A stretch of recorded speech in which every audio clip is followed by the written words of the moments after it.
जिसके कंधों पर बोझ पड़ा, वो भारत माँ का बेटा कौन? जिसने पसीने से भूमि को सींचा, वो भारत माँ का बेटा कौन? वह किसी का गुलाम नहीं, अपने दम पर जीता है। मैं दीक्षा प्रजापति। मैं उमंग सैयद। हम क्लास 12 कॉमर्स स्ट्रीम के छात्र हैं।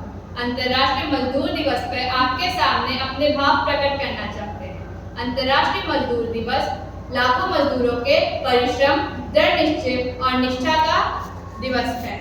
एक मजदूर देश के निर्माण में बहुमूल्य भूमिका निभाता है और उसका देश के विकास में अहम योगदान होता है। किसी भी समाज, देश, संस्था और उद्योग में काम करने वाले श्रमिकों की अहम भूमिका होती है। मजदूरों के बिना किसी भी औद्योगिक ढांचे के खड़े होने की कल्पना नहीं की जा सकती। इसलिए श्रमिकों का समाज में अपना एक विशेष स्थान है।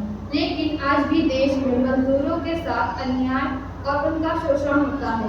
आज भारत देश में बेशक मजदूर के 8 घंटे काम करने का कानून लागू हो, लेकिन इसका पालन सिर्फ सरकारी कार्यालय ही करता है, परंतु निजी क्षेत्रों में मजदूरों से 12 घंटे तक काम कराया जाता है, जो कि एक प्रकार से मजदूरों का शोषण है। आज जरूरत है कि सरकार को इस दिशा में एक प्रभावी कानून बनाना चाहिए। आज भी देश में कम मजदूरी पर मजदूरों से काम कराया जाता है। यह भी मजदूरों का एक प्रकार से शोषण है। मजदूरों से फैक्ट्रियों या प्राइवेट कंपनियों द्वारा पूरा दिन काम लिया जाता है, लेकिन उन्हें मजदूरी के नाम पर बहुत कम मजदूरी ही दी जाती है, जिससे मजदूरों को अपने परिवार का खर्चा चलाना भी मुश्किल हो जाता है। पैसों के अभाव में मजदूर के बच्चों की शिक्षा से वंचित रहना पड़ता है। भारत में अशिक्षा का कारण एक कि मजदूर को कम मजदूरी दिया जाना भी है। यह एक प्रकार से मानवता का उपहास है। मजदूरी इतनी होनी चाहिए जिससे मजदूर के परिवार को भूखा न रहना पड़े और न ही मजदूर के बच्चों को शिक्षा से वंचित रहना पड़े। आज भी हमारे भारत देश में लाखों मजदूरों से बंधुआ मजदूरी कराई जाती है, जो कि संविधान के अनुच्छेद 23 का पूर्णतः उल्लंघन है। समाज और सरकार को मिलकर बंधुआ मजदूरी जैसी अमानवता को रोकने का सामूहिक प्रयास करना चाहिए। आज भी देश में मजदूरी में लैंगिक भेदभाव आम बात है। फैक्ट्रियों में आज भी महिलाओं को पुरुषों के बराबर वेतन नहीं दिया जाता है, परंतु उनकी क्षमता से अधिक कार्य कराया जाता है।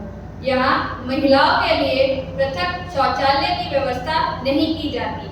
आज जरूरत है कि सभी उद्योगों को लैंगिक भेदभाव से बचाना चाहिए और महिला श्रमिक के उचित मजदूरी तथा सुविधा का ख्याल रखना चाहिए। आज भारत देश में छोटे छोटे गरीब बच्चे स्कूल को छोड़कर बाल श्रम हेतु मजदूर हैं। जो बच्चे बाल मजदूरी करते हैं, उनका मानसिक, शारीरिक तथा बौद्धिक विकास नहीं हो पाता। बाल श्रम की समस्या बच्चों को उनके मौलिक अधिकारों से वंचित करती है, जो कि संविधान के विरुद्ध है।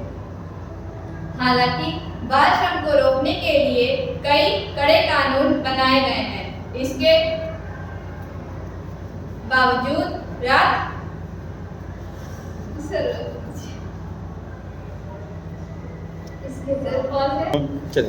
इसके बावजूद बच्चों से होटलों, कारखानों, दुकानों इत्यादि में दिन रात काम कराया जाता है। एक मासूम सा का बचपन उससे छीन लिया जाता है।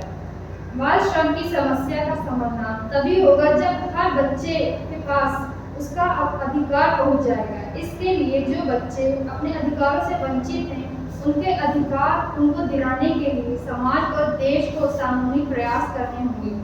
देश के किसी भी हिस्से में कोई भी बच्चा बाल श्रमिक दिखे तो देश के प्रत्येक नागरिकों का कर्तव्य है कि वह बाल मजदूरी का विरोध करे।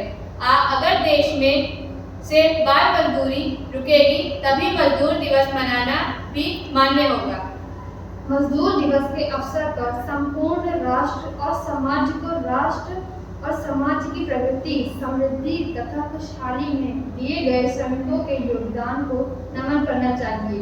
देश के उत्पादन में वृद्धि और अर्थव्यवस्था के क्षेत्र में अंतर्राष्ट्रीय स्तर पर जो उच्च मानक हासिल किया गया है वो हमारे श्रमिकों के अथक प्रयासों का ही नतीजा है।